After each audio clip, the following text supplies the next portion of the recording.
പിന്നെ ഇടവക്കൂറുകാർ, അടുത്ത ഇടവക്കൂറ് രോഹിണി നക്ഷത്രത്തിലാണ് ഈ 1-ാം തീയതി വരുന്നത്. അവരും പ്രത്യേകം ശ്രദ്ധിക്കണം. അപ്പോൾ വേറെ പ്രശ്നങ്ങൾ അവർക്കില്ല. പക്ഷേ രോഹിണി നക്ഷത്രക്കാർ മാത്രം മൃത്യുഞ്ജയ ഹോമം ചെയ്താൽ നന്നായിരിക്കും. ശിവക്ഷേത്രം മൃത്യുഞ്ജയ ഹോമം ചെയ്യുമോ, ശംഖാഭിഷേകം, ധാര, പാൽപ്പായസം ഇതൊക്കെ കഴിച്ചാൽ, പൂവളത്തിൽ അർച്ചന ഏതൊക്കെ ഒന്ന് കഴിച്ചാൽ മതി. കഴിച്ചാൽ അവർക്ക് ആ വർഷത്തെ ബുദ്ധിമുട്ടുകൾ തീരും. മൃത്യുഞ്ജയ ഹോമമായിരിക്കും ഏറ്റവും നല്ലത്. ചെറിയ രീതിയിൽ ചെയ്താൽ മതി. പിന്നെ അടുത്തതാണ് മിഥുനരാശിക്കാർ.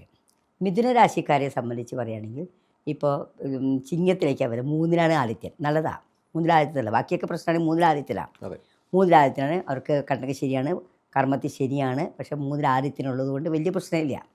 ലഗ്നത്തിൽ വ്യാഴമുണ്ട്, അത് വലിയ ഗുണമൊന്നുമില്ലെങ്കിലും 3-ൽ ആദിത്യം വന്നുകൊണ്ട് അവർക്ക് അവരുടെ സഹായ ഹസ്തങ്ങൾ അവരിലേക്ക് വന്നിരിക്കും. അറിഞ്ഞോ അറിയാതെയോ എന്ത് പ്രശ്നങ്ങളുണ്ടെങ്കിലും സഹായിക്കാൻ ആളുകളുണ്ടാവും. ഭഗവാൻ തന്നെ ഉണ്ടായിരിക്കും. അതാണ് അവർക്ക് ഉള്ളത്. അപ്പോൾ എല്ലാവരും ഈ ചിങ്ങമാസം 1-ാം തീയതി അമ്പലത്തിൽ പോയി ക്ഷേത്ര ദർശനം നടത്തുകയും വഴിപാടുകൾ ചെയ്യുകയും, ക്ഷേത്ര ദർശനം ഏറ്റവും പ്രധാനം. ക്ഷേത്ര ദർശനം നടത്തി ഭഗവാനെ നോക്കി കുറച്ച് നേരം നിന്ന് പ്രാർത്ഥിച്ചാൽ തന്നെ ഒരു പരിധിവരെ എല്ലാം മാറും. പിന്നെ കൂളമാല നടത്താം, പിൻവിളക്ക് കത്തിക്കാം, എന്തുവേണമെങ്കിലും ചെയ്യാം. നമ്മുടെ യഥാശക്തി വഴിപാടെന്നാണ് പറയുന്നത്. ദർശന പുണ്യമാണ് ഏറ്റവും വലിയ പുണ്യം. അതാണ് ഏറ്റവും വലുത്.